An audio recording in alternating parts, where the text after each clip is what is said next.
राधा राधा मित्रों, कैसे हैं आप सब लोग।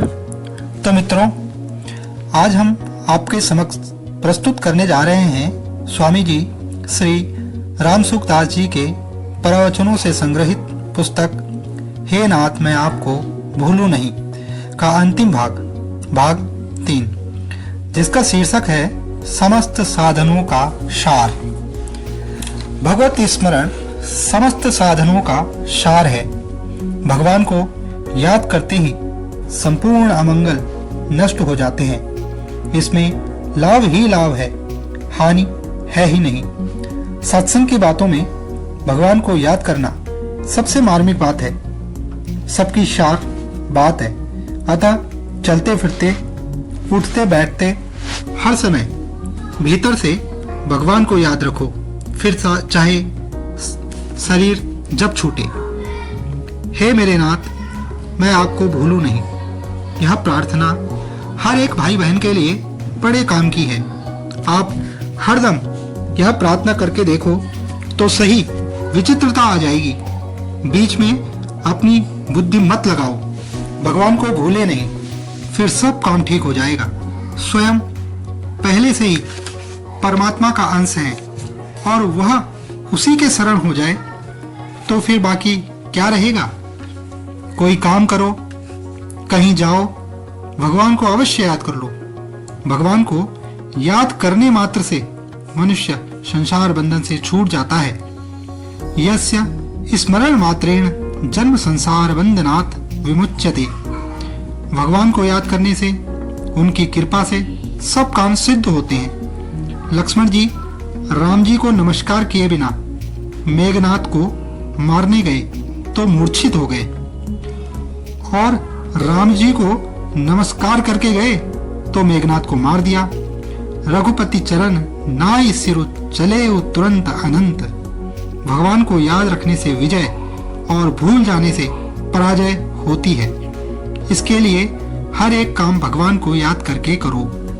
संसार के काम में विजय दिखती है, विजय होती नहीं, पर भगवान के भजन में सदा विजय ही होती है, पराजय होती ही नहीं।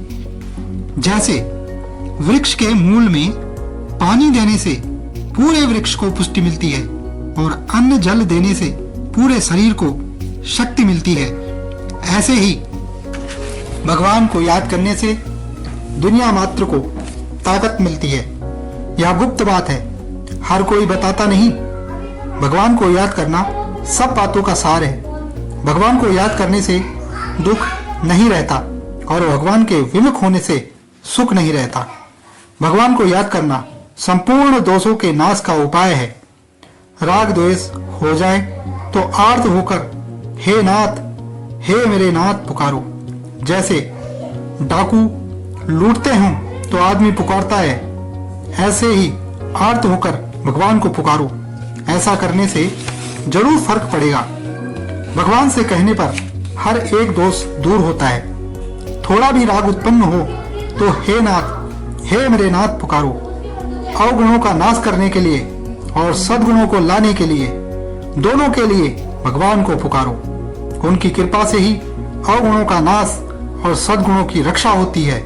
चलते फिरते, उठते बैठते हरदम हे नाथ, हे मेरे नाथ पुकारते रहो तो भगवान सब तरह से रक्षा करेंगे।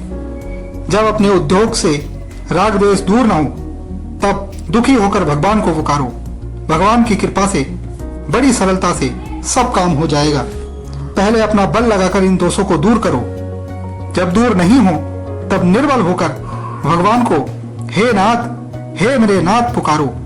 इसके समान दूसरा कोई उपाय नहीं है, पर अपने में बल का अभिमान नहीं होना चाहिए। अपने बल का अभिमान होगा तो सच्ची प्रार्थना कर सकोगे नहीं, देरी लगेगी। अपने में बल, बुद्धि, विद्या, साधन, वर्ण, आश्रम आदि का अभिमान होगा तो यह उपाय काम नहीं देगा। भगवान को पुकारने में हार स्वीकार मत करो, भले ही वर्ष लग जाएं, अंत में आपकी विजय जरूर होगी, इसमें संदेह नहीं है। अपना समझकर भगवान को पुकारो। नकली प्रार्थना को भी भगवान असली मानकर स्वीकार कर लेते हैं। अपने बल से निराश और भगवान के बल पर विश्वास, ये दो बातें होंगी तो जरूर सफलता मिलेगी। भगवान को याद करने मात्र से वे प्रसन्न हो जाते हैं। अच्युतः स्मृति मात्रेण। भगवान से एक ही चीज मांगो कि हे नाथ, मैं आपको भूलूं नहीं। यह एक मंत्र है जिससे भगवान की स्मृति होगी। स्मृति होने में से आप में शांति, आनंद, दया, अक्षमा, उदारता आदि का ठिकाना नहीं रहेगा। संपूर्ण दुखों का अत्यंत अभाव हो जाएगा। केवल उनको हर समय याद रखो। भगवान को याद रखने मात्र से सब रिद्धियां सिद्धियां पास में आ जाती हैं। भगवान को हर समय याद करो। भगवान को याद रखने के समान कोई कीमती बात नहीं है। रात दिन, सुबह शाम, हर समय भगवान से प्रार्थना करो कि हे नाथ, मैं आपको भूलूं नहीं। भगवान की स्मृति संपूर्ण विपत्तियों का नाश करने वाली है। हरि स्मृतिः सर्व विपद्विमोक्षणम। केवल याद करने से भगवान प्रसन्न हो जाते हैं। सब शास्त्रों की सार बात है भगवान को याद करना। भगवान के चिंतन के समान पवित्र कोई चीज नहीं है।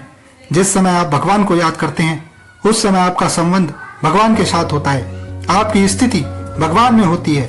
हरदम हे नाथ कहकर भगवान को पुकारो। संसार की चाहना को छोड़ना हो तो भगवान को पुकारो। दुर्गुणों को छोड़ना हो तो भगवान को पुकारो। सद्गुणों को लाना हो तो भगवान को पुकारो।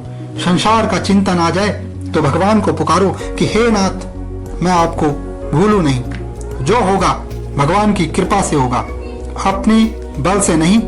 बच्चे पर आफत आ जाए तो माँ को पुकारने के सिवाय वह और क्या करे। थोड़ा भी संसार का चिंतन है, आकर्षण है तो रात दिन भगवान को पुकारो। संसार के चिंतन से रहित होते ही भगवान अपने आप मिल जाएंगे। भगवान के साथ हमारा संबंध स्वतंत्र है, किसी के अधीन नहीं है। बीच में दूसरे की आशा रखते हो, दूसरे से संबंध जोड़ते हो, यह बाधा होती है। केवल भगवान है और आप हैं। बीच में किसी दलाल की जरूरत नहीं है। आप सच्चे हृदय से भगवान के शरण हो जाओ और हे नाथ पुकारो। स्वप्न में भी किसी की जरूरत नहीं है। भगवान का जो नाम प्यारा लगता हो उसका जप करो और प्रार्थना करो कि हे नाथ, मैं आपको भूलूं नहीं। आपका कल्याण जरूर होगा, इसमें संदेह नहीं। आज संसार में मुक्ति होना बड़ा कठिन हो रहा है। ऐसे समय सच्चे हृदय से भगवान का आश्रय लेकर मैं भगवान का हूँ, भगवान हमारे हैं, ऐसा मानकर हे नाथ करते हुए भगवान को पुकारे तो सुगमता से सिद्धि हो जाती है। प्रत्येक कार्य करने से पहले भगवान को याद करना चाहिए। कोई भी पत्र लिखें तो पहले सबसे ऊपर भगवान का नाम लिखें। कोई भी काम करें पहले भगवान को याद करें। यह हमारी संस्कृति की खास बात है। मैंने पढ़ना आरंभ किया तो सबसे पहले श्री राम जी लिखना सीखा, इसके बाद में वर्णमाला सीखी। अगर आप आध्यात्मिक उन्नति चाहते हैं तो हर एक काम से पहले भगवान को याद करें। सुबह नींद खुलने से लेकर रात्रि नींद आने तक 4-4, 5-5 मिनट के बाद कहते रहो कि हे नाथ, मैं आपको भूलूं नहीं। भगवान सुलभता से प्राप्त हो जाएंगे। आप करके देखो, वृत्ति अच्छी हो या बुरी, भगवान को भूलो मत। आपको अब तक भगवान का जैसा स्वरूप समझ में आया है उसको हर समय याद करो।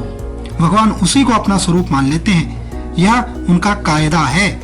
हे नाथ, हे मेरे नाथ, हे मेरे प्रभु, ऐसे पुकारो। भगवान सबके लिए सुलभ है। योग्य हूँ, अयोग्य हूँ, सदाचारी हूँ, दुराचारी हूँ, भले हूँ, बुरे हूँ, हर एक भाई बहन भगवान को अपना कह सकते हैं। कोई भगवान को पुकारता है तो उसके अवगुणों की तरफ भगवान की दृष्टि जाती ही नहीं। वे तो केवल उसकी पुकार को देखते हैं। हरदम मन ही मन यही प्रार्थना करते रहो कि हे नाथ, मैं आपको भूलूं नहीं। एक प्रभु को याद रखने से सब ठीक हो जाएगा। एक साधे सब सदे, सब सदे सब जाए। हे नाथ, इसमें मन लगा दो, अन्य साधनों का भरोसा मत रखो। हे नाथ, मैं आपको भूलूं नहीं। इस प्रार्थना में बड़ा भारी बल है। निरंतर नाम जप करो और थोड़ी थोड़ी देर में यह प्रार्थना करते रहो, निहाल हो जाओगे। भगवान को भूलूं नहीं, यह काम हमारा है, और सब काम भगवान का है। आपको कुछ काम करना नहीं पड़ेगा। भगवान को याद करने से अंतःकरण स्वाभाविक निर्मल होता है और अच्छी बातें पैदा होती हैं। थोड़ी देर में कहते रहो कि हे नाथ, मैं आपको भूलूं नहीं, हे मेरे प्रभु, मैं आपको भूलूं नहीं। फिर अपने आप सद्गुण आएंगे। भगवान को याद करने से, उनकी चर्चा करने से सद्गुण सदाचार स्वाभाविक आते हैं। हे नाथ, मैं आपको भूलूं नहीं, यह कहते रहो, फिर सब काम अपने आप ठीक हो जाएगा। तुमको भूलूं अब नहीं नाथ, दास पर ऐसी कृपा करो। चढ़े रहो चित ऊपर मेरे, कबहु ना अटरो। बिकल रहूं दर्शन बिनु तेरे, ऐसी आग लगा दो मेरे। जिंदा रह नहीं सकूं एक पल, ऐसी लगन भरो, ऐसी लगन भरो। चाहूं स्वर्ग नरक में डारो, चाहूं स्वर्ग नरक में डारो। सुख चाहूं तो दुख मत टारो, सुख चाहूं तो दुख मत टारो। प्यारे लगते रहो मुझे तुम, दूजी चाहरो। मामा कह बालक अकुलावे, ले गोदी झट हृदय लगावे। आप अनंत जन्म की माता, धीरज काहे धरो, धीरज काहे धरो। तुमको भूलूं अब नहीं नाथ, दास पर ऐसी कृपा करो। चढ़े रहो चित ऊपर मेरे, कबहु ना अटरो। दास पर ऐसी कृपा करो, दास पर ऐसी कृपा करो। तो मित्रों, इस प्रकार इन 3 भागों के माध्यम से स्वामी जी रामसुखदास जी के प्रवचनों से संग्रहित पुस्तक हे नाथ, मैं आपको भूलूं नहीं को आपके समक्ष प्रस्तुत किया। स्वामी जी ने कई प्राचीन ग्रंथों को सरल सुगम भाषा में गीता प्रेस के माध्यम से जनमानस के लिए संकलित किया है, ताकि एक साधारण ग्रामीण जीवन में रहने वाला व्यक्ति भी आसानी से इनका अध्ययन कर सके और समझ सके। मुझे स्वामी जी के यह प्रवचन बड़े ही वास्तविक और प्रभावशाली लगे, जिनका मेरे जीवन पर बड़ा प्रभाव रहा, और इसलिए राधा रानी की कृपा से सोशल मीडिया को माध्यम बनाकर मैंने भी स्वामी जी के इन विचारों को जनमानस के सम्मुख लाने का एक छोटा सा प्रयास किया है। यदि इसमें कोई त्रुटि रही हो तो मूर्ख समझकर मुझे क्षमा करें। बाकी आप लोगों से दोनों हाथ जोड़कर मेरा फिर से विनम्र निवेदन है कि इन तीनों भागों को आप एक बार अवश्य सुने, चाहे मन से सुने या बेमन होकर, लेकिन अवश्य सुने। राधा रानी की कृपा से 15 दिन में आपको अपने जीवन में बदलाव नजर आएगा।